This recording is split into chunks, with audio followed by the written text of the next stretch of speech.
অথলে যাব নেকি অব কি বাৰ প্ৰধানমন্ত্ৰী মোদীৰ 400 পাৰ শ্লোগান ক্ষমতাৰ পৰা উৎখাতেই হ'ব নেকি বিজেপি 400খন আসনটো বাদেই দিয়ক এইবাৰ 200খন আসনো লাভ নকৰে শাসকীয় বিজেপিয়ে এইবাৰ মাত্ৰ 180খন আসনহে লাভ কৰিব শাসকীয় বিজেপিয়ে ইভিএম টেম্পাৰিং কৰিলে 400খন আসন লাভ কৰিব বিজেপিয়ে এই দাবী প্ৰিয়ংকা গান্ধীৰ বিজেপিয়ে 150খনতকৈ অধিক আসন নাপাব বুলি কংগ্ৰেছ নেতা ৰাহুল গান্ধীয়ে দাবী কৰাৰ পাছতে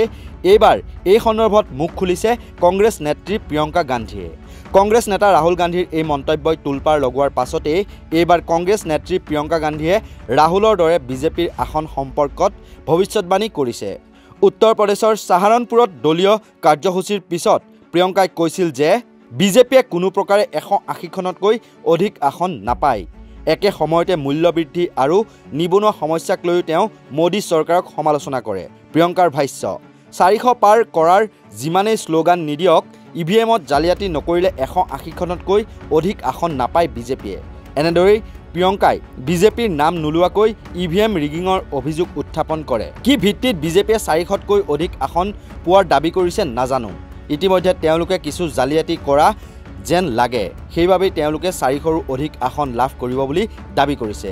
বিজেপিৰ আসনক লৈ মুখ মেলিলেও প্ৰিয়ংকাই ইণ্ডিয়া মিত্ৰজোঁটৰ আসনৰ বিষয়ে পোনপটীয়াকৈ একো ক'ব বিচৰা নাই তেওঁ কয় যে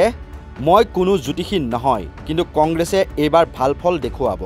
মানুহে পৰিৱৰ্তন বিচাৰিছে প্ৰিয়ংকাই প্ৰধানমন্ত্ৰী নৰেন্দ্ৰ মোদী আৰু বিজেপিৰ নেতাসকলক কঠোৰ ভাষাৰে আক্ৰমণ কৰে তেওঁ কয় যে প্ৰধানমন্ত্ৰী মোদী আৰু বিজেপিৰ নেতাসকলে মূল্যবৃদ্ধি নিবনুৱা সমস্যা কৃষক আৰু মহিলাসকলৰ সমস্যাৰ বিষয়ে কথা কোৱা নাই তেওঁলোকে প্ৰকৃত বিষয়বোৰৰ পৰা মনোযোগ আঁতৰাই পেলাবহে বিচাৰিছে